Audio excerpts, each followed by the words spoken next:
Moja priča je znači priča o strijama. Priča o tome kako sam se tokom fakulteta nosila sa stresom s kojim smo svi upoznati. Onda su tu krenuli nekakvi mali napadaj panike, probudiš se u 1 ujutro, plače ti se, imaš osjećaj da te guši, da ne možeš doći do zraka. Ja sam svoj ožiljak dobila na staru godinu, 2019. Probudila sam se na Institutu za tumore i rakove.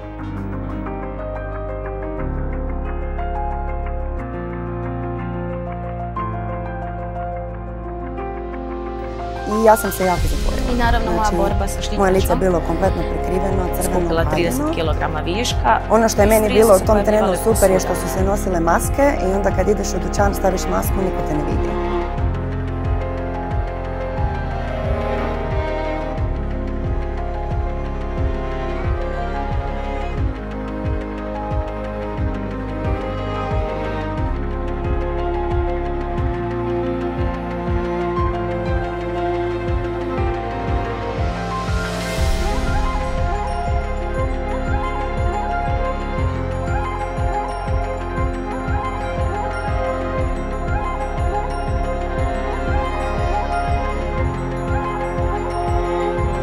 Ali što ide vrijeme dalje i kad ovako malo se okrenem oko sebe, onda u stvari shvatim da treba pričati o tome. Treba reći, treba pokazati, jer lakše je, a ako će moja priča nekome pomoći, Zašto ne? znači ja sam to stvarno još puno dobila.